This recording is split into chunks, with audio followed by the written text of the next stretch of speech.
noches a todos, queridos espectadores del Toro Televisión y de EDA TV. Muchas gracias por el recibimiento el pasado domingo. Cada semana somos más en la familia de EDA Night Show, el programa que ya quita el sueño a los progres y a Pedro Sánchez. Hoy tenemos demasiados platos fuertes y en este viaje televisivo de 60 minutos verán noticias que les han escondido deliberadamente en otras televisiones. Porque ¿acaso les suena la cara de este amigo del ministro Marlaska?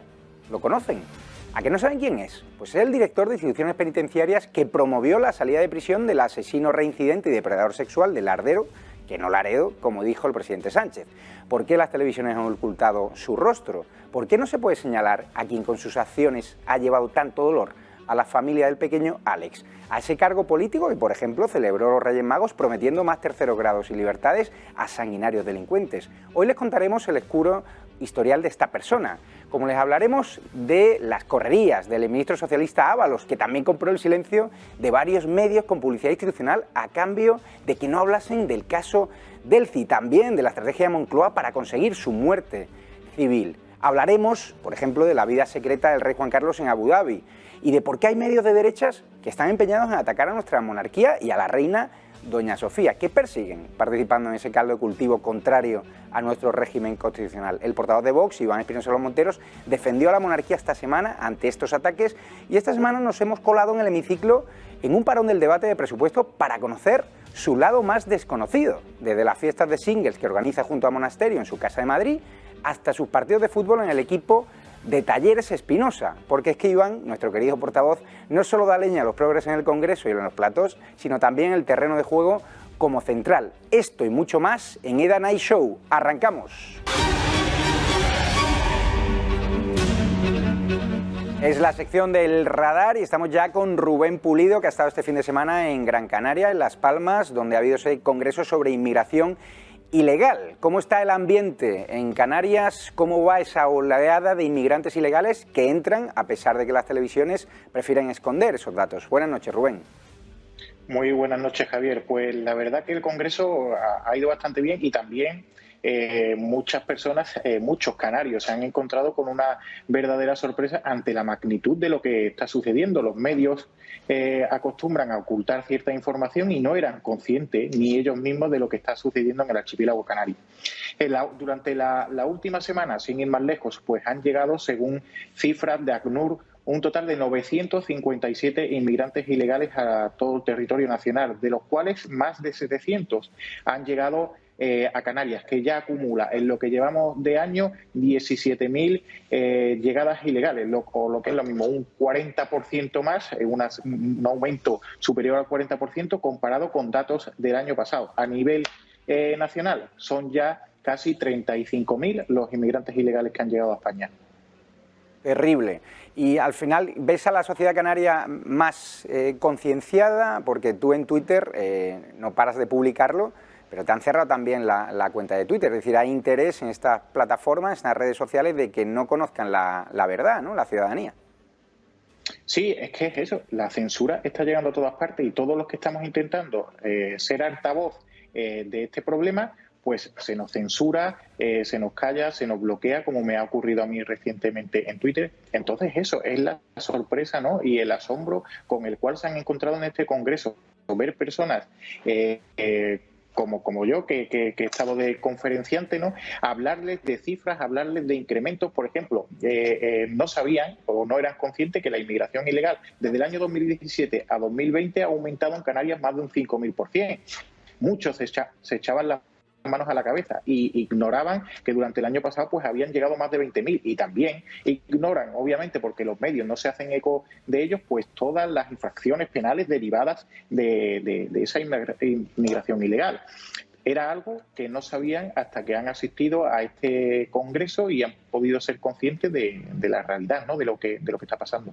Entiendo que la situación irá a peor, ¿no? Ya lo vimos el año pasado cuando estuvimos por estas fechas en Canarias y la oleada de inmigrantes no cesó, sino que contó también con la promoción de empresarios hoteleros que los acogieron en sus hoteles de 4 y 5 estrellas, un negocio del cual también formaba parte, entre comillas, Cruz Roja, que también recibe subvenciones por darles asistencia a estos inmigrantes ilegales.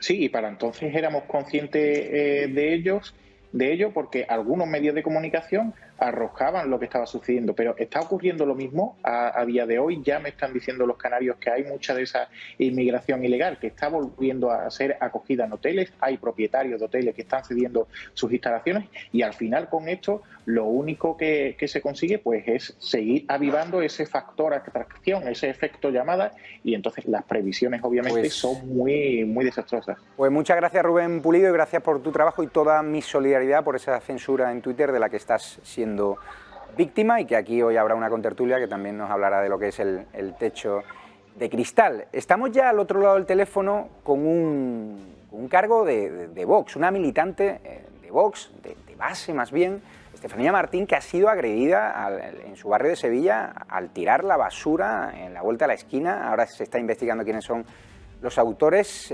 Nadie se ha solidarizado, el alcalde, salvo Vox y salvo la gente decente de este país, pero el Ayuntamiento de Sevilla, el alcalde Espadas, el marido de la WordPerfect, no le quiere poner escolta. ¿Qué tal se encuentra, Estefanía? Hola, ¿qué tal? Encantada de estar aquí.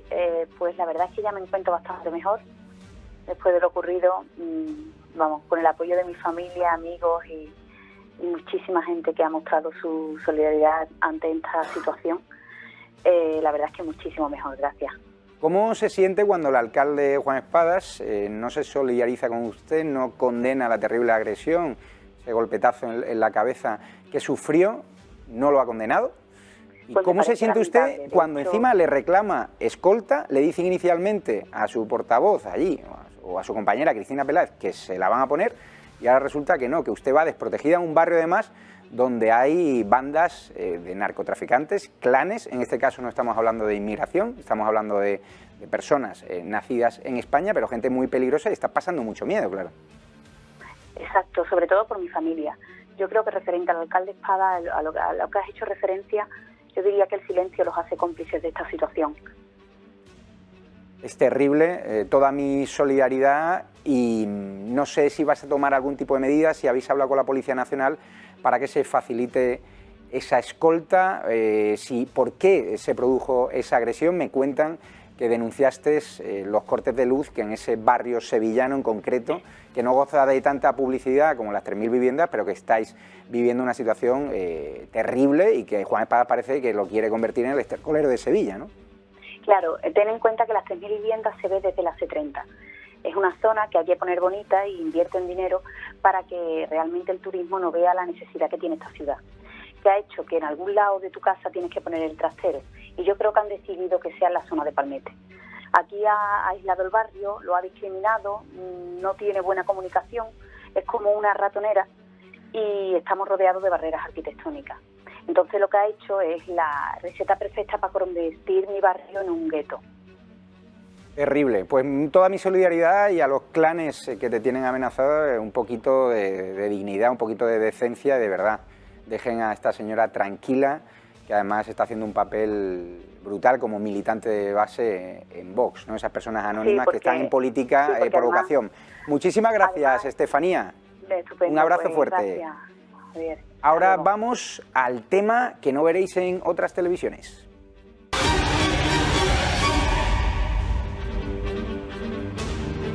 Buenas noches, Alejandro Cancho. Hoy tenemos más casos de violencia inmigrante y casos que son silenciados deliberadamente en otros medios de comunicación, ocultando nacionalidades. Hemos hecho una recopilación y también vamos a hablar, ¿no?, del amigo de Marlaska, ¿no?, que promovió la libertad del asesino, ¿no?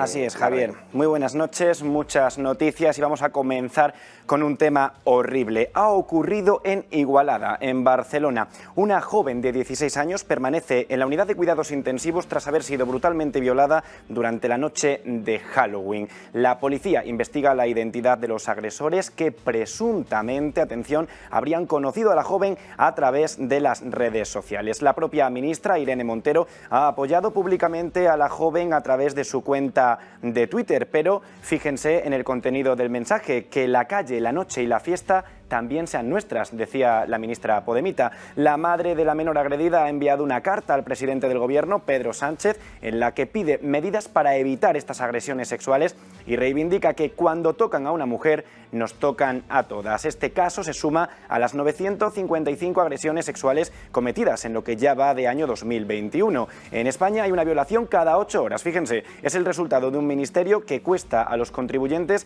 más de 500 millones de euros al año. Y recordarán que hace unas semanas les hablábamos sobre las bandas que se dedicaban a robar carteras y teléfonos móviles en los botellones. Pues bien, tras la situación que se produjo hace unas semanas en el Parque del Oeste de Madrid, sabemos que, según fuentes policiales, la banda organizada que se ha dedicado a cometer esta clase de delitos es de origen magrebí. Conocemos que portan cuchillos y machetes para conseguir robar al mayor número de móviles y carteras posibles durante estas fiestas que se celebran en la capital de España. Además, se muestran desafiantes, provocadores y altivos ante los agentes de seguridad. Dicen incluso: sabemos que no nos van a encerrar. Mañana estamos en la calle otra vez. Son algunas de esas declaraciones que hacen durante las detenciones. Y ahora nos centramos en el caso que nos comentaba Javier.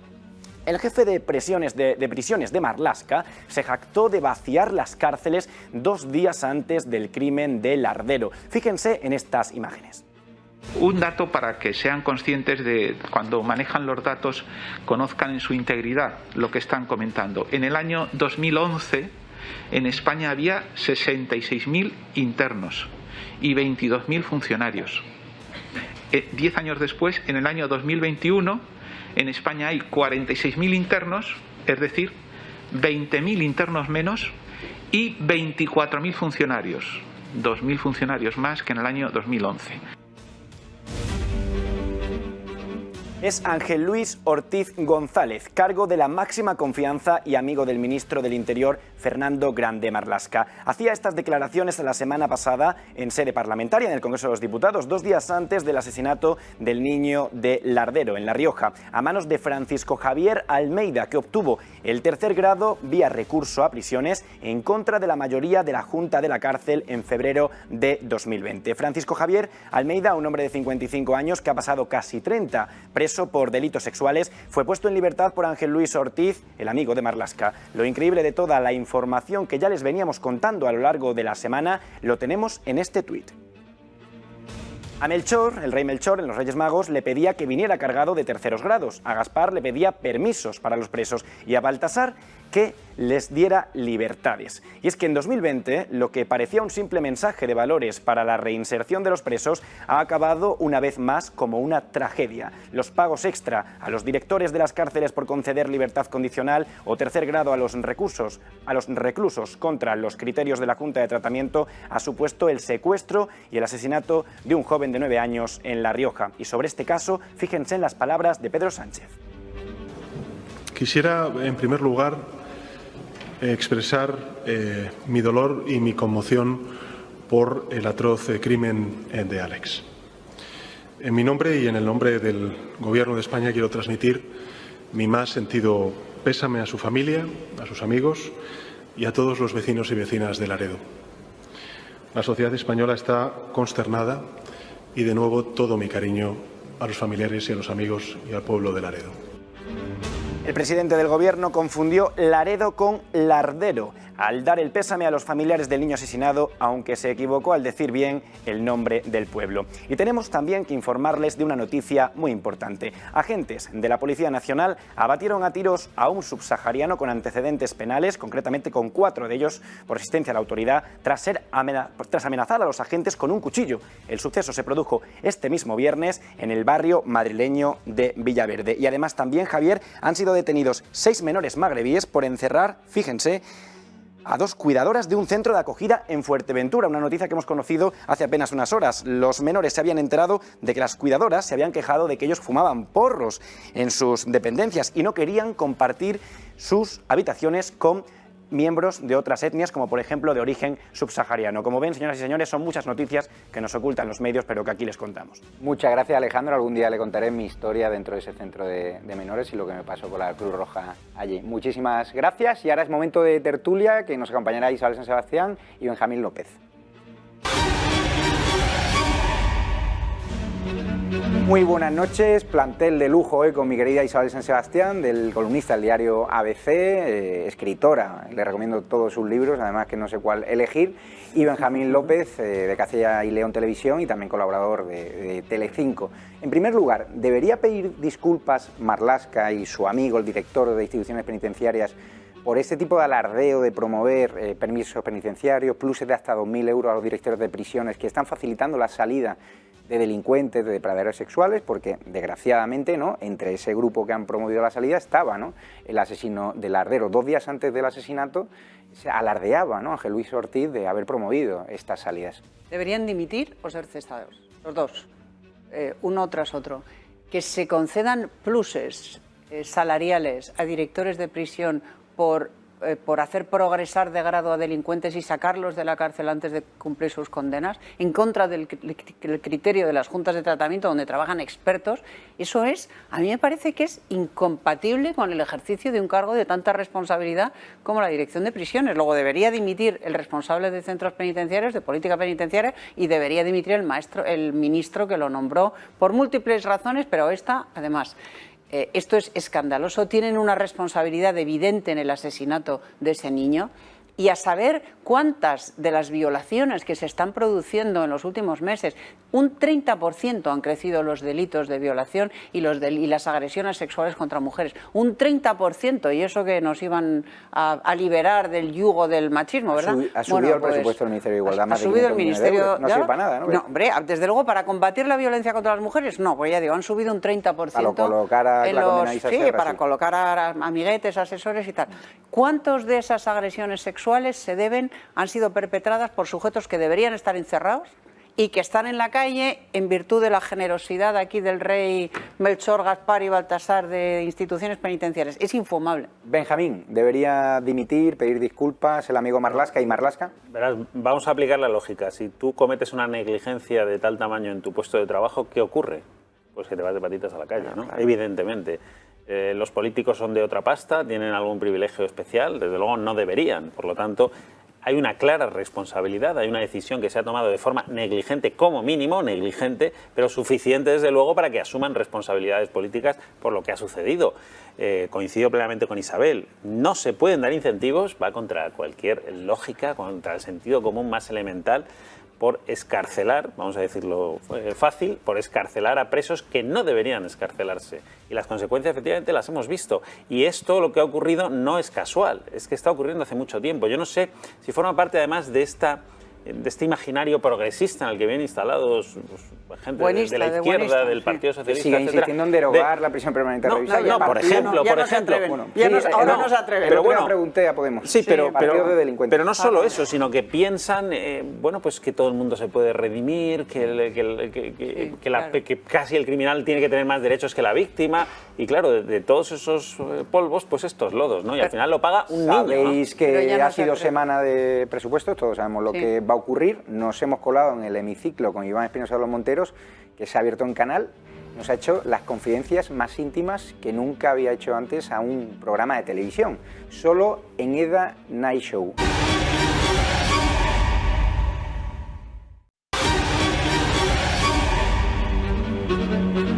Muy buenas noches de nuevo, es momento de la autopsia y hoy le hablaremos de Ábalos, de sus supuestas correrías nocturnas y de la campaña de Moncloa y Ferraz para conseguir su muerte civil por tierra, mar y aire. ¿Qué tal, Hugo? ¿Cómo estás? Hugo Pereira. ¿Qué tal, Javier? ¿Cómo estáis? Muy buenas noches a todos. Todos recordamos lo ocurrido el pasado 10 de julio. Pedro Sánchez nos sorprendía con una remodelación del gobierno sin precedentes. Nunca ningún presidente en toda nuestra historia democrática había perpetrado semejantes cambios ministeriales y de altos cargos.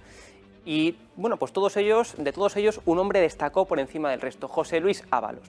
El que había sido el hombre de confianza de Pedro Sánchez, el que sin prácticamente estudios llegó a ser ministro de Transportes y, por cierto, ganaba más de 92.000 euros de sueldo al año que le pagamos entre todos los españoles, cayó de la noche a la mañana.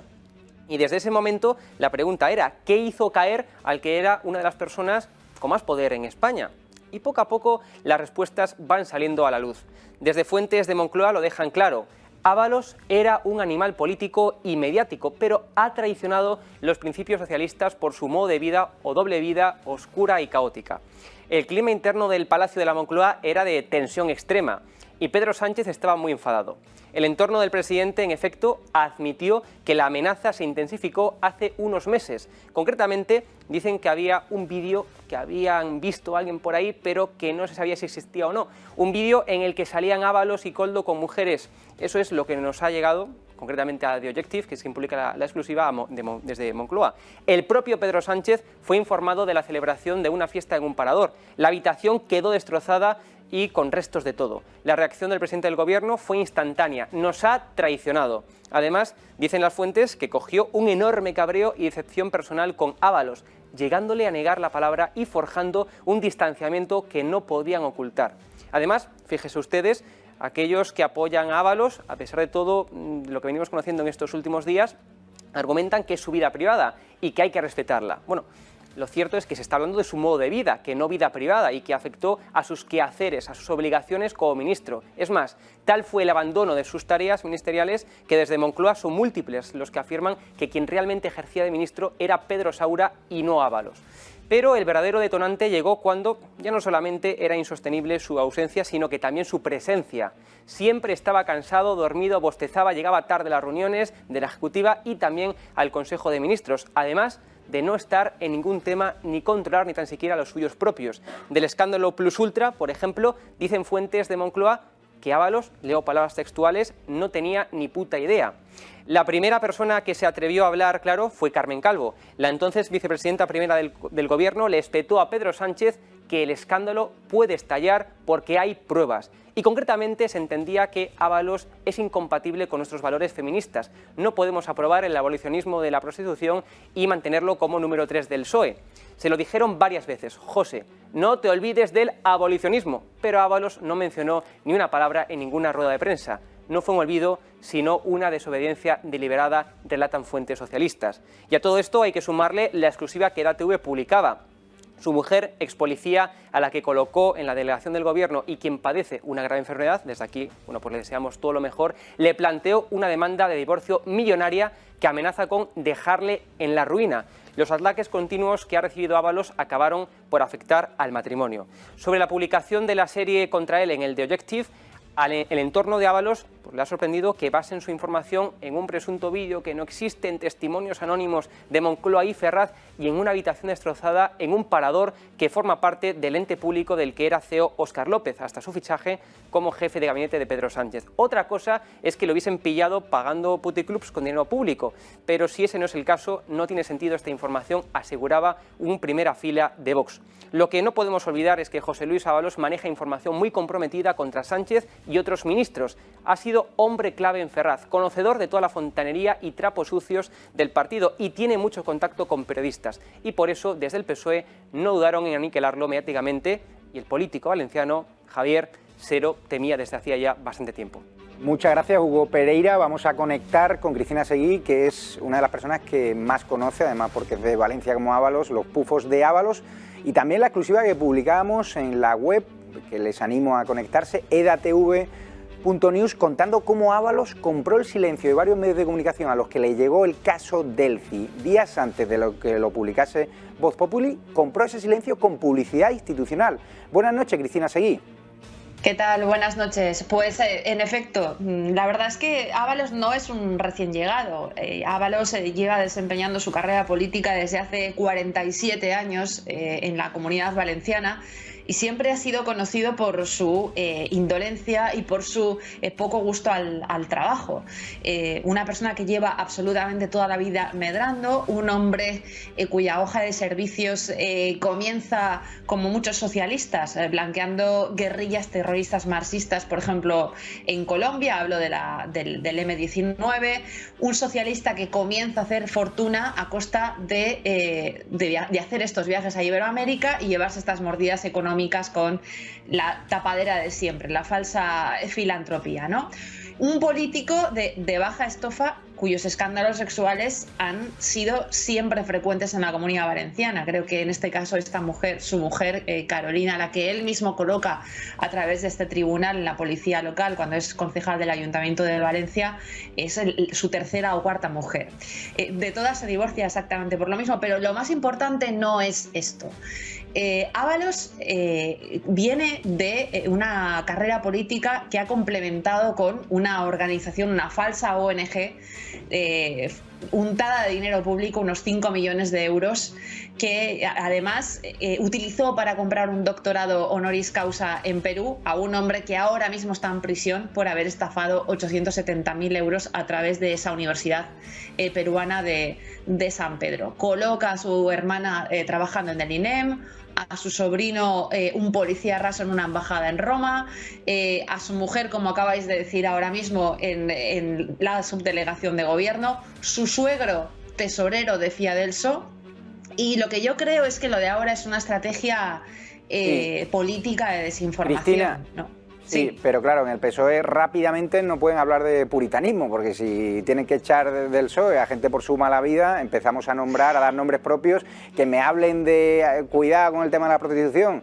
Cuando el suegro de Pedro Sánchez se dedicaba a lo que se dedicaba, con saunas gays en Madrid, pues a mí me parece indecente, ¿no?, que utilicen esa excusa. Aquí hay más motivos. Aquí me parece grave también que el director de esa publicación, Álvaro Nieto, pidiese trabajo a un tipo como Ábalos, además con un WhatsApp que filtra el propio Ábalos, justo cuando llegó al gobierno, un hombre que ya estaba rodeado de sospechas, con lo cual aquí lecciones de dignidad por ninguna de las partes, ni por Moncloa, ni por Ferraz, ni por ese director. Te tengo que despedir ya, Cristina, te dejo un titular. Una última postilla. Decir que si realmente al PSOE le preocupara tanto esa relación, esas relaciones de sus políticos con las mujeres, habrían expulsado hace tiempo a Jesús Eguiguren, político en activo, el secretario general del PSE, único político condenado en Europa por maltratar a una mujer, ¿no? Muchísimas gracias, Cristina Seguí. Te vemos la semana que viene y es tiempo de tertulia, de comentar con Isabel Sánchez Sebastián y Benjamín López si es justa esta campaña de desprestigio y de ataque personal contra José Luis Ábalos. Ahora nos vemos. Porque, Isabel San Sebastián, cuando leíste esta información, ¿por qué no se publicó meses antes, cuando Ábalos era ministro socialista y cuando compraba el silencio de varios medios de comunicación, periódicos digitales, con publicidad institucional, que tuvieron el caso de Elci, medios en teoría contrarios al gobierno, y que prefirieron guardar el silencio? Afortunadamente el diario Voz Populi, que dirigía el señor que ahora la ataca, que es justo reconocerlo, sí que lo publicó.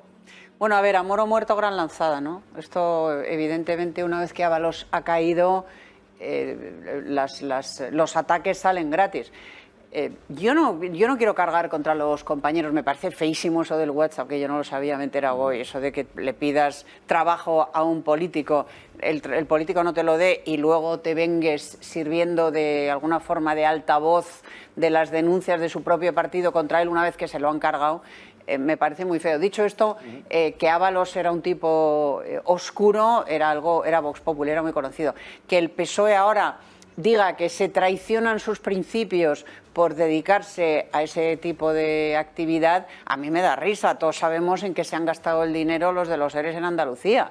No solo en mariscadas, en putas y en cocaína. O sea, que es que ahora... Vamos, y nos remontamos a Roldán y efectivamente al suegro de Pedro Sánchez. O sea, hipocresías las mínimas.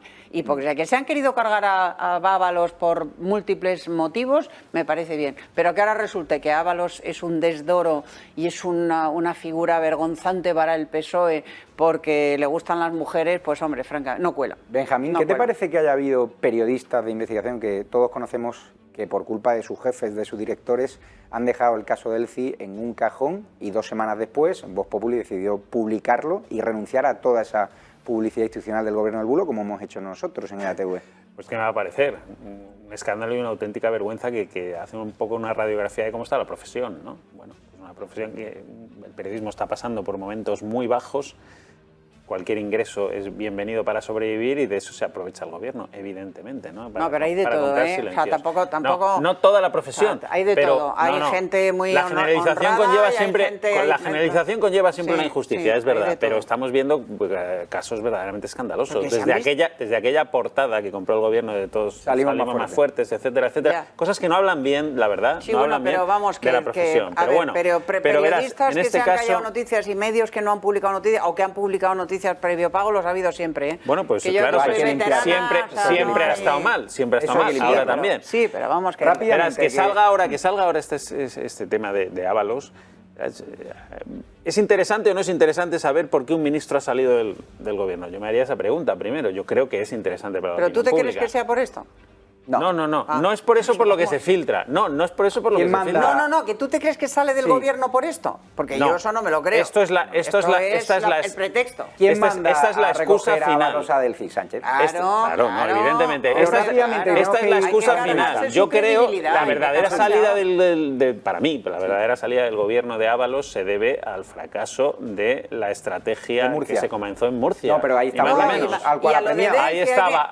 ¿Quién estaba, perdona? Bolaños, al cual bueno, no, pero el que fue a Murcia y el que ideó esa estrategia están fuera los dos. Sí. No, pero tú Ábalos y fue Iván Redondo. Javier, a Ábalos hay que matarlo civilmente para restarle credibilidad. Eso es así. Ya está. Cuando a un ególatra le tocan el ego, y salió muy dañado, muy humillado públicamente Pedro Sánchez con todo el tema de Murcia, las elecciones en Madrid, etcétera, etcétera, pues se lo hace pagar. Y han salido los dos que estuvieron implicados en eso. Le hemos preguntado sobre Ábalos y sobre otras cosas muy íntimas, muchas confidencias personales, familiares y domésticas, al portavoz de Vox en el Congreso, además una semana de presupuestos. Vamos a ver la entrevista a Iván Espinosa de los Monteros.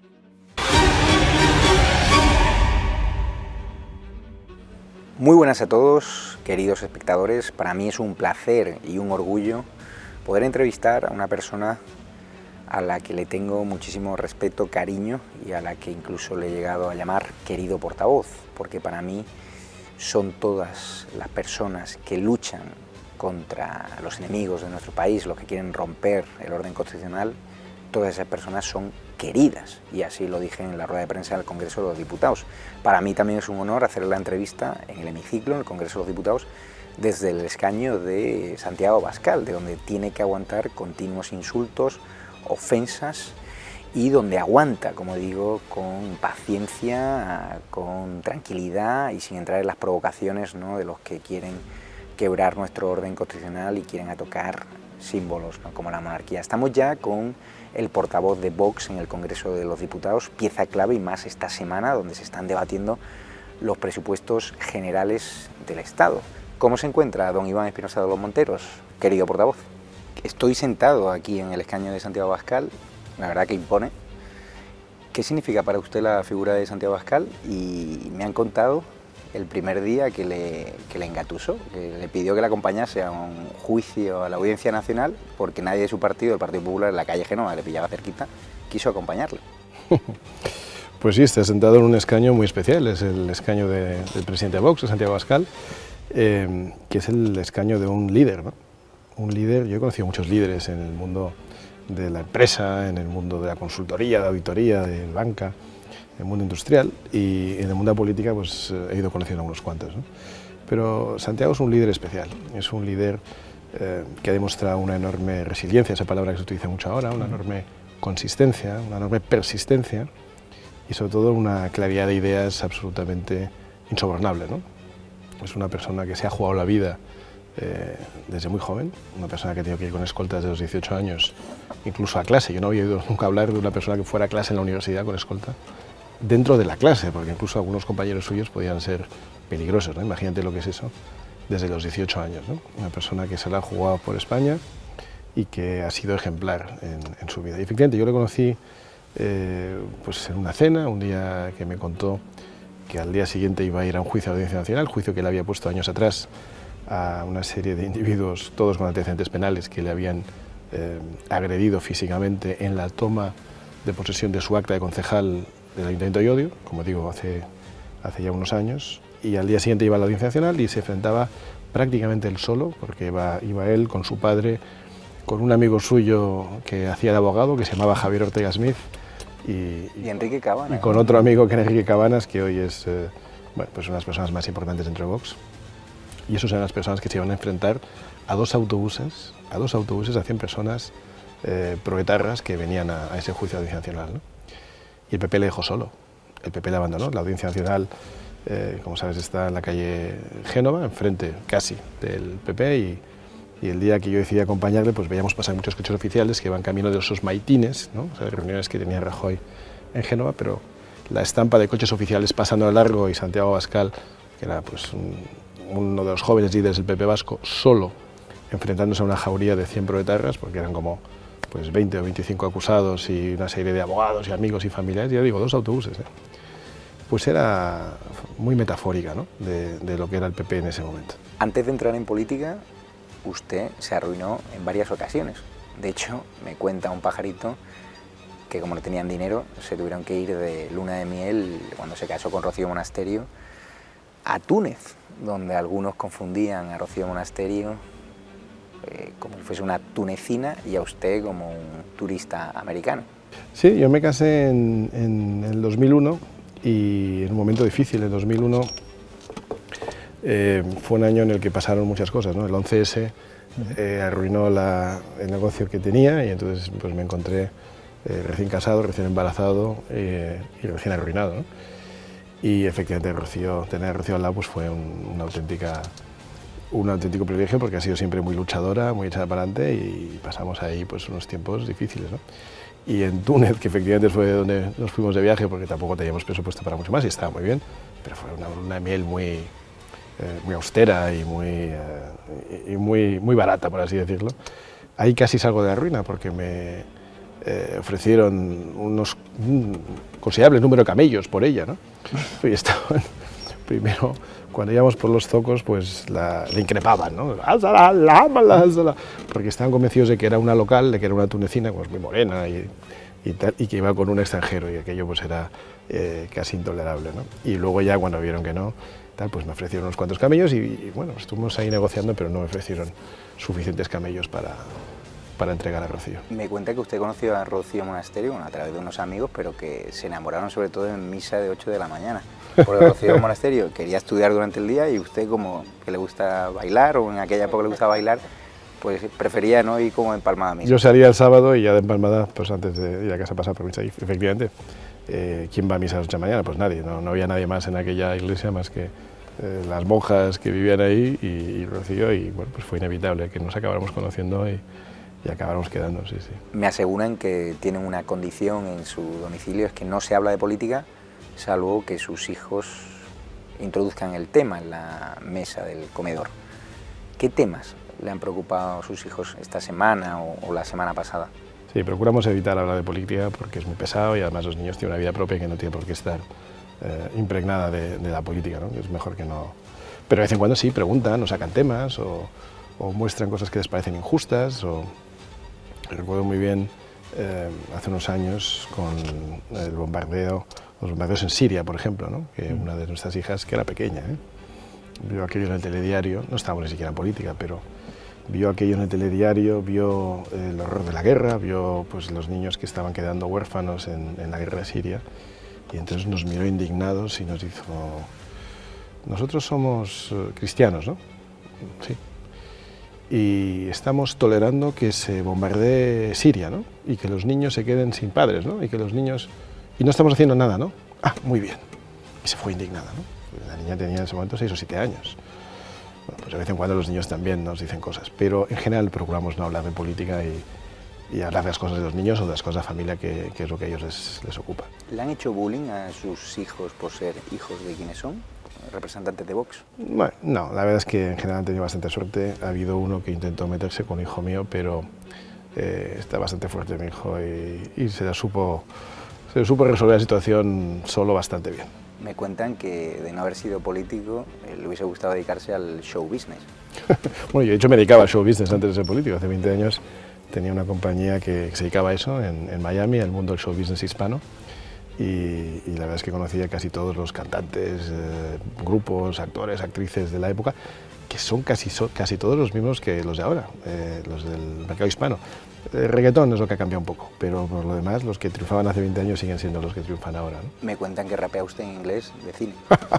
Sí, bastante bien, pero desde que estoy en política. ¿Pero Eminem, Jay-Z o qué le gusta? Bueno, a mí me gusta en general todo lo que tiene talento, ¿no? Eminem es un tío con muchísimo talento. Hubo un gran escritor americano que decía que le tenían que dar el título de poeta laureado, que es algo así como el título del Premio Nobel de Literatura americano, ¿no? Pero realmente tiene letras muy notables. Pero sí, de Eminem a Jay-Z me gusta absolutamente todo. El rap, el funky, el jazz, el hip hop, y lo llevo siguiendo muchos años. Sí. Hemos hecho una labor de investigación esta semana y hemos recopilado documentos exclusivos sobre la trayectoria futbolística de Iván Espinosa. Ah, bueno, eso es lo más serio. Amenaza con regresar en el mercado de invierno. Me cuentan que usted es bastante leñero como central. Soy central correoso. El Talleres Espinosa, ¿no? ¿Se llama el equipo? El equipo es el Espinosa Talleres Pérez, patrocinado por Talleres Pérez, y es un equipo que se formó con mis hermanos, mis primos, mis cuñados, y luego se ha ido abriendo y se ha ido incorporando gente nueva, y es un buen mix. Y nos patrocina Talleres Pérez, que es un taller que recomiendo mucho para todos los que tengan coches en Madrid. Me cuentan que la ropa a veces llega a casa como si fuese aquello, la película 300. Bueno, claro, cuando salimos ahí a jugar, pero más antes, porque antes la liga municipal, que es la que jugamos, de Fútbol 7, se jugaba en campos de barro, como Dios manda. Ahora ya todo es césped artificial, ahora ya no tiene ninguna gracia. Pero antes, cuando se jugaba en campos de barro, hablo de hace 8 o 9 años, no en la posguerra. Hasta hace 8 o 9 años eran en campos de barro. Y entonces, claro, el día que llovía o tal, pues veníamos con la ropa bien amortizada. Sí. Es madridista, de hecho, hasta la médula, en alguna ocasión se la ha visto por el Bernabéu, que ha coincidido en sus malos tiempos con Federico Jiménez Los Santos, ¿no? No sé si tuvieron ahí alguna conversación, ¿no? Bueno, un día me lo encontré y tuvimos una breve conversación con sentido del humor, y yo creo que eso sirvió para desactivar una situación que se había creado un poco, bueno, producto del desconocimiento, ¿no? No nos conocíamos y nos conocimos ahí. Usted tuvo un accidente de tráfico casi mortal. ¿Qué aprendió de ese hecho dramático? ¿Aprendió a valorar más la vida? Tuve un accidente que pudo haber sido muy grave y que afortunadamente pues, se quedó en un susto de cierta entidad. Tuve además la suerte de encontrar un cirujano bueno que me salvó la mano, que me la tuvieron que operar, el doctor Piñal, al que también recomiendo mucho a cualquiera que tenga un accidente de mano, especialista, y un problema en el pie, pero bueno, se resolvió bastante bien. El tema siempre es cómo te planteas las cosas que te pasan en la vida, ¿no? Te puedes quedar pensando en el daño que te has hecho, te puedes quedar pensando en el daño que no te has hecho, todo lo que no te ha pasado, ¿no? Yo acabé estampado de cabeza contra un muro y me pude haber quedado en malas condiciones, ¿no? No sé si me podía haber matado, pero me podía haber quedado perfectamente parapléjico. Y por mucho que me haya dolido la mano y el pie en este año y medio y me haya impedido hacer deporte y todavía no he podido volver al fútbol, que espero volver a partir de enero, yo solo pienso en todo lo que no me pasó y la suerte que tuve, la verdad. Me cuentan también que una de las mejores fiestas de Madrid es la que se organiza en su casa, donde invitan a 40 solteros y a 40 solteras. No sé si han provocado algún divorcio o algún matrimonio. Unas fiestas yo ya las llamo de singles, porque al principio hace unos años eran de solteros, pero luego ya con el tiempo ya no preguntamos exactamente si eres soltero, separado, divorciado. Mientras no provoque divorcio. Viudos hay algunos, ¿no? Bueno, lo que sí hacemos es porque, claro, yo tengo muchos amigos que me dicen, no, es que no hay chicas y tal, y muchas amigas, no, es que no hay chicos y tal. ¿Cómo no va a haber si estáis? Bueno, entonces hemos hecho algunas fiestas, claro, Rocío y yo ahí pintamos poco porque no somos de mucho interés, ¿no? Pero sí, hemos hecho unas cuantas parejas, ¿eh? Lo que pasa es que no todas son tan duraderas como nos gustaría. ¿Qué quería ser Iván Espinosa Los Monteros de pequeño? ¿Qué pósters tenía en su habitación? ¿Qué pósters tenía? Sí, ¿seguro? Sí. Y tenía pósters de Kiss, tenía pósters de modelos americanas bastante guapas. ¿Tipo? ¿Su tipo? Pues tipo Farrah Fawcett o tipo... bueno, no me acuerdo exactamente los nombres, pero vamos, bastante notables. Incluso hoy todavía yo creo que serían bastante notables, ¿no? Pero no, yo de pequeño pues sí tenía vocación... ¿Cómo te diría? A mí me atraía mucho, por ejemplo, el mundo de la ONU, ¿no? Eso que hoy pues, me parece absolutamente distinto de como lo veía entonces, porque ha cambiado mucho, ¿no? Y de pequeño pues, tuve ocasión de visitar la sede de la ONU en Nueva York, que aquello me impresionó bastante y me saqué fotos ahí, subido haciendo como que hablaba de la ONU. Y en esa época, que estamos hablando de los años 80, pues sí, me parecía un sitio interesante y donde quizás se podían resolver problemas graves del mundo, ¿no? Luego ha resultado ser un foco de problemas para el mundo, pero eso ya ha sido una historia posterior. ¿Usted acogería a un MENA en su casa? Yo en general es que no suelo acoger a gente que no conozco, en general. Sí, pero las campañas de Saharaui, donde había familias españolas que se los traían a España, por ejemplo, ¿se habrían abierto a hacer algo así? Bueno, pues hubiéramos podido mirar en su momento. Lo que pasa es que teniendo 4 niños ya tenemos una casa bastante llena, pero sí hemos pensado una vez en otro tipo, más que hemos pensado una vez en acogimientos temporales de niños españoles que estén inmersos en familias con problemas, ¿no? Y tenemos en Vox bastantes personas cercanas que lo están haciendo y eso sí que ha abierto una conversación interesante alguna vez. Quizá lo hagamos pronto. ¿Un periodista progre por el cual sienta respeto, admiración o con el que tenga buena relación? Lo tiene complicado. Lo tiene complicado, ¿no? Algún periodista del New York Times puede ser, pero no es porque sean de izquierdas o derechas, el problema es que todo se ha radicalizado tanto que ahora ya es muy difícil leer una crónica sensata o prudente o razonable, que no tenga un fin político y que no tenga y que no parta ya, digamos, de premisas muy radicalizadas, ¿no? Entonces es muy difícil leer ni de izquierdas ni de derechas, es que hay muy pocos medios ya que mantengan la seriedad, el rigor y la independencia que cabía esperar. Bueno, yo hace unos años pues podía leer El País, ¿no? Ahora no se puede leer. Ahora el Grupo Prisa no se puede no me creo ya ni la lista de los 40 principales, ¿no? O sea, es que es todo mentira. Bueno, pues si ya no te puedes creer El País, no te puedes creer el ABC, no te puedes creer prácticamente ningún periódico, pues dedico muy poquito tiempo ya a los periódicos, la verdad. ¿Está corrompido el periodismo? ¿Está la prensa prostituida? Toda, porque no hay prácticamente ningún medio de los considerados tradicionales, otra cosa son los nuevos medios, que sea independiente, ¿no? Y en parte lo entiendo, porque su modelo de ingresos ha desaparecido, ya no se venden periódicos en los kioscos, la publicidad pues ha caído de manera en picado, y ahora tiene muchísima competencia pues, de medios como el tuyo o incluso de otras formas de obtener información que no se consideran medios de comunicación tradicionalmente, pero que también compiten por el espacio de la atención de los lectores, ¿no? Y se han convertido, con algunas excepciones, pero se han convertido en general en medios al servicio de los poderosos y en el caso de España, pues de los dos partidos que les pagan con publicidad institucional y que hacen de ellos sus auténticos rehenes, ¿no? Una quiniela.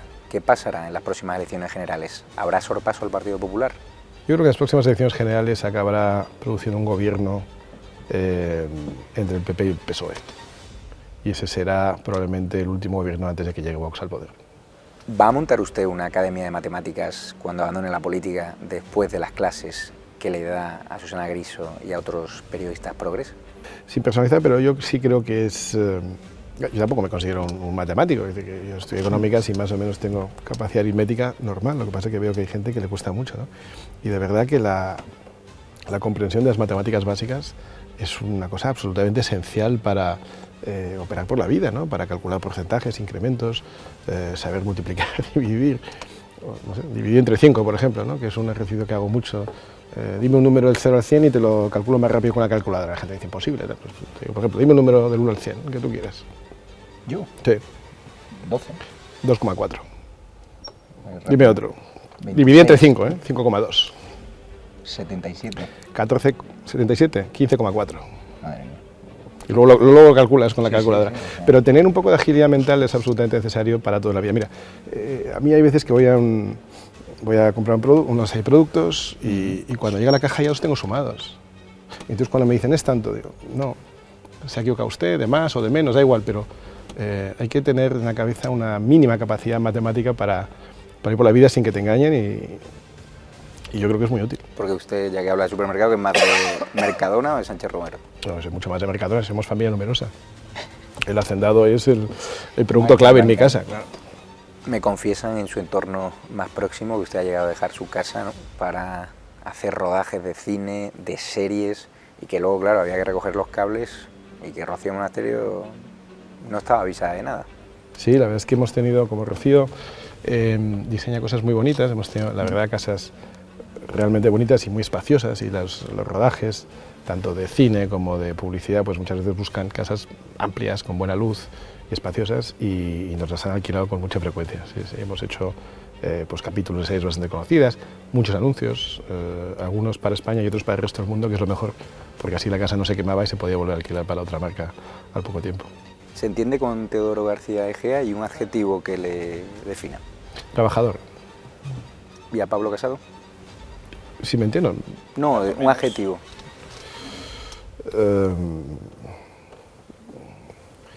Me cuesta más, me cuesta más porque desconocido. Esta semana ha sido semana de presupuestos, os ha atacado duramente la ministra de Hacienda, María Jesús Montero, se ha inventado, ¿no?, que la llamasteis gilipollas, de hecho ha habido fake news que han tenido que rectificar. Se inventan cualquier cosa, cualquier cosa. Todo este cruce de acusaciones, ¿para que va a haber al final presupuestos pactados entre Sánchez y los enemigos de nuestro país o no? Bueno, eso no tengo absolutamente ninguna duda. Cuando el señor Rufián salió aquí el jueves a decir que casi presenta una enmienda a la totalidad, me entra la risa, ¿no? Está clarísimo que no van a presentar una enmienda a la totalidad porque tienen una alianza, como tú dices, todos los enemigos de la nación a los que Sánchez les debe algo, ¿no? Y al final, pues en los presupuestos se cae de lo mío. Se les da a todos aquellos, Bildu, RC, Podemos, a todos aquellos con los que Sánchez dijo que jamás pactaría o que no dormiría tranquilo si tuviera que pactar, pues esos son los que están gobernando España hoy de manera directa o indirecta. ¿Le parece justa la campaña de acoso y derribo contra un compañero de hemiciclo como es José Luis Ábalos por parte de Moncloa y del Partido Socialista que hemos vivido esta semana? Yo no entro nunca en los temas personales de nadie, ¿no? En el caso del señor Ábalos, todavía no sé muy bien a qué responde, porque lo que ahora se está publicando, pues se podía haber publicado hace 3 meses, o hace 6, o hace 12 y no se hizo. ¿Y por qué ahora? Pues no lo sé. Yo no entraré nunca a valorar eso. Yo ya sé que ellos no harían lo mismo. Ellos entrarían, de hecho, ya le digo que la señora Montero intenta buscar siempre ataques personales para desmontar argumentos profesionales, ¿no? Pero nosotros somos mejores que ellos y además queremos imprimir a la política pues un sello un poco distinto del lodazal en el que ellos lo quieren convertir. ¿Le da miedo que Macarena Olona abandone esta bancada y se vaya de candidata a la Junta de Andalucía? Bueno, me daría pena si se produjera, ¿no? Me daría pena porque Macarena, que es una persona de la que me aprecio de haber traído, de haber encontrado, de haber fichado, ha dado un resultado muy por encima de nuestras mejores expectativas, ¿no? Se ha convertido en una figura de primer orden, ha realizado y está realizando un trabajo aquí absolutamente espectacular en el Congreso. Y si se fuera a ir a algún sitio como la Junta de Andalucía sería desde luego pues una gran candidata para el sitio que fuera, pero aquí dejaría un hueco enorme desde luego. ¿La fichó por LinkedIn? La fiché por LinkedIn, sí. Bueno, la encontré por otros sitios, vi algunos vídeos suyos en YouTube y la busqué por LinkedIn, o LinkedIn como se dice, y el resto es historia. Me cuentan que Santiago Abascal en sus inicios también detectaba talento a través de Instagram.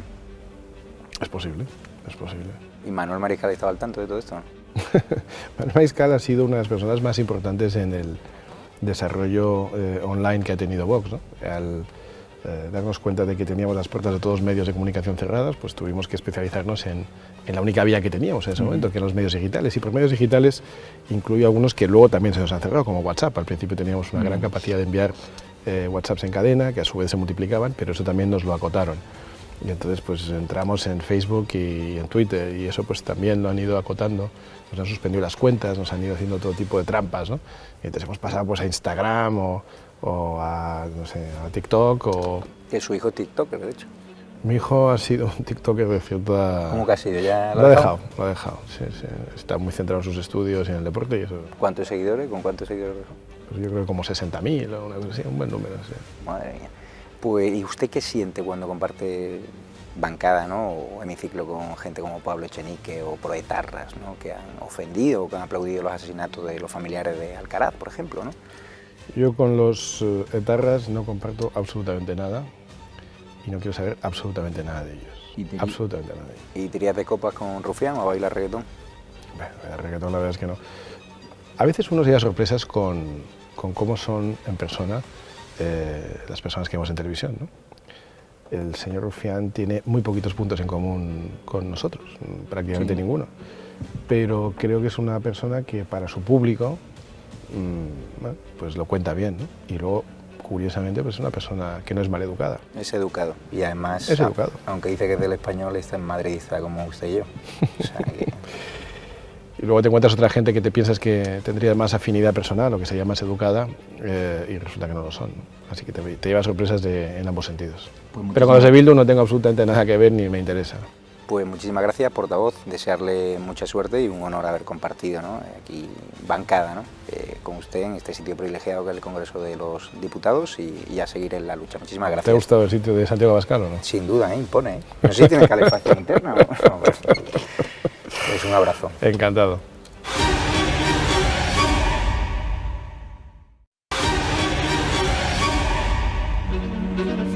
Muy buenas noches, hemos estrenado esta semana sección edatv.com con Carles Enric, que regresa a la casa y que hoy nos trae el juego del calamar de la Yoli, como él le llama, de Yolanda Díaz, la ministra de Trabajo, que tiene que negociar la reforma laboral, que no sé qué va a ocurrir. Buenas noches, Carles. Hola, buenas noches, Javier. Cuéntanos qué está pasando ahí en el entorno de Yolanda Díaz, cómo se están matando entre ellos, que parece, como digo, la serie del juego del calamar. Sí, Sí, no, la realidad es bastante más sencilla de lo que se puede parecer. Estamos hablando de que el próximo 13 de noviembre se abre, digamos, al público, vamos a decirlo de alguna manera, ese acto donde parece que Yolanda Díaz quiere salir adelante, le llaman otras políticas. Nosotros siempre hemos explicado que estaba formado por Yolanda Díaz y lo que denominábamos las 4 jinetes del apocalipsis, que eran Oltra, Colau, García y Teresa Rodríguez, pero esta se desmarcó desde el primer momento y le ha buscado una sustituta, la portavoz en Ceuta, Fátima Hossain. Estará ese día en Valencia y todo lo que significa al final es que quienes no estarán en Valencia porque no han sido invitadas son Ione Belarra y Montero. ¿Qué quiere decir eso? Pues que el hundimiento de Podemos está cada vez más cercano. Allí se va a apropiar, como hemos explicado también en repetidas ocasiones, de todo el poder el Partido Comunista en la mano de Enrique Santiago. No sabemos si Montero volverá a su antigua profesión o qué. No sabemos si Ione Belarra tendrá para pagar la hipoteca, pero la realidad es que el 13 parece que se monta otro espectáculo y las políticas estas que hemos citado se llaman las otras políticas. No sé, deben ser nuevas, porque a lo mejor alguien no las conoce. Pues muchas gracias, Carles Enric. Te escuchamos mañana a las 11 menos cuarto en edatv.com y nuestro canal de YouTube. Muchísimas gracias. Muy bien, gracias, Javier. Hasta luego. Y ahora llegan las preguntas más incómodas. Estamos ya con Rodrigo Villar. ¿Qué ha pasado esta semana en el Congreso, en la Asamblea de Madrid? ¿A quién hemos incomodado? Sí, Javier, ¿qué tal? Como dices, aquí estamos de nuevo para dar voz a aquellos que no la tienen. Y fíjate qué metedura de pata de la líder de Más Madrid, Mónica García. En este programa emitimos un vídeo que se hizo viral en el que Mónica García, al ser preguntada por sus propiedades, decía a nuestro compañero Alejandro Cancho que no era comunista cuando sí que lo aceptó en la SER. Pues bien, vamos a ver si te parece la continuación de esa entrevista y además la prórroga donde desmiente los datos que hay en la declaración de sus bienes de la Asamblea. Vamos a verlo. Me gustaría preguntarle, a raíz del último pleno y de la noticia que publicaba el digital OK Diario, sobre si se puede ser comunista con su ideología teniendo un ático en Retiro y una casa en Cercedilla por un valor de 1,5 millones de euros, como ha contrastado también este periódico y el registro de la propiedad. Gracias. Para empezar, mucho contraste no debe haber porque los datos que me da son erróneos, ¿vale? Y por lo demás, yo en ningún caso he manifestado esa ideología que usted me atribuye. Oye, nosotros desde aquí creemos que es comunismo y libertad. Las dos cosas. Las dos cosas. Ahí ¿Tú estás a ciertas. favor del comunismo también? Y de la libertad, sí. ¿También? Sí. Y si quiere usted me dice dónde tengo que vivir. Entonces, ¿los datos que hay en la declaración de bienes de la Asamblea son erróneos? Los datos que hay en la Asamblea son los que ustedes no han sabido mirar porque realmente no pone lo que usted me está diciendo. Hola, buenos días. Buenas. Yo le quería preguntar, la semana pasada en esta misma rueda de prensa, a preguntas de un compañero, afirmó que una información que habíamos dado en OK Diario sobre sus propiedades era errónea. Entonces le quería preguntar qué es exactamente lo que era erróneo de esa información. Muchas gracias. Muchas gracias por la pregunta. Mira, los bienes, mis bienes están perfectamente publicados. Cualquier persona tiene acceso a ellos, puede contrastarlo perfectamente con cualquier información que haya. Y bueno, pues a este respecto, pues no tengo nada más que decir. Íñigo Rejón vuelve a esquivar las preguntas de estado de alarma, en concreto la de Javier Negre, que le preguntó si dimitirá en caso de que sea condenado por esa presunta patada que propició en Lavapiés a un enfermo de cáncer. Además, el diputado por Más País lo acusa de montar un numerito simplemente por ejercer su trabajo y es solo un periodista quien se solidariza con nuestro compañero formulando la misma pregunta a la que Rejón hace caso omiso, pero al menos responde. Vamos a verlo. Señor Rejón, ¿qué le parece que la Audiencia Provincial de Madrid haya inadmitido la recusación de la magistrada que investigó la presunta patada de usted a un enfermo de cáncer? Usted se quejó de esa magistrada, luego es cierto que no ratificó esa queja, y si va a salir de su escaño, si va a abandonar el Congreso, como ha ocurrido con Alberto Rodríguez, en caso de que sea condenado. Muchas gracias. Pues como cada martes, usted tiene todo el derecho a hacer las preguntas y yo tengo todo el derecho a no contestárselas. ¿Por qué no puede responder? Al final los españoles le pagamos su sueldo, señor. Ya le he contestado. Usted busca el numerito, usted tiene todo el derecho a hacer las preguntas y yo a no contestárselas, como cada martes. Sí, ¿qué tal, portavoz? Le quería pedir una valoración sobre las dos nuevas sociedades offshore del Rey Emérito que se han conocido, una en Panamá y otra en Vaduz, esta última que involucra a la reina Sofía. Y en segundo lugar, le pediría si puede dar respuesta a la pregunta que le ha formulado antes el compañero. Gracias. Con respecto a la segunda pregunta, como saben y he dicho siempre, estoy deseando poder aclarar las circunstancias lo antes posible. Soy el primer interesado y en cuanto lo pueda hacer y en cuanto se me requiera, se lo haré. Gracias. Bueno, Javier, así ha sido la semana. El próximo domingo mucho más. Gracias. Muchas gracias, Rodrigo. Íñigo Rejón, seguiremos preguntándote. ¿Sabes por qué? Pues yo hago mi trabajo. Numeritos es pegarle una presunta patada a un señor en lavapiés o montar un show a golpes en un bar de Santiago de Compostela. Sabes de lo que hablo, ¿no? Ahora es momento, y además que conoce bien la historia, de que hable Alejandro Entrambas-Aguas.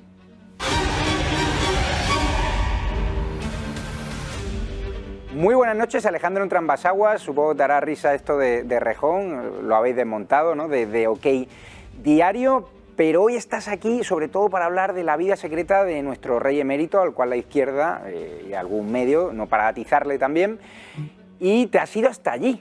Cuéntanos, ¿cómo es la vida del rey emérito? Bueno, buenas noches, Javier. Pues efectivamente, yo estuve allí en Abu Dhabi, en Emiratos Árabes, enviado por mi periódico OK Diario durante casi 4 meses. Pude entrevistar al rey don Juan Carlos cuando aquí en España todo el mundo decía que estaba al borde de la muerte, algo que era absolutamente falso. Y bueno, tengo la suerte de poder contar con el testimonio directo de una persona que está allí con él, ¿no? Que me traslada que él continúa en Abu Dhabi de una manera, en fin, muy triste, muy aburrida. Y por contaros dos novedades que hasta el momento son absolutamente desconocidas. Él recibe continuamente las visitas, es público y notorio, de sus hijas, de algunos de sus amigos, pero recientemente, hace apenas 2 semanas, le fue a visitar una exministra. Esto yo creo que es relevante porque hasta el momento no se sabía. Y por otro lado, otra de las cuestiones que os quería trasladar es que él allí, hay una crítica muy fácil que le hacen desde Podemos y desde muchos partidos de la izquierda, es que está viviendo a cuerpo de rey con todo tipo de lujos pagado con dinero público. Eso es rotundamente falso. Él está en una isla de Abu Dhabi llamada Zaya Nuray, donde yo mismo he estado, y sí que es cierto que hay un montón de lujos, pero está invitado a gastos pagados por la familia real emiratí, que es íntima amiga de él desde hace más de 40 años. Y por otro lado, los únicos gastos públicos que se le pagan es, pues en fin, el gasto de seguridad y de secretaría que tiene, en este caso no cualquier jefe de Estado, pero sí cualquier presidente del gobierno de España, ¿no? Y otro dato que se desconocía hasta el momento, y es que la familia real emiratí le consulta cada 2 por 3 cuestiones políticas y él, bueno, pues actúa de alguna manera de consejero político.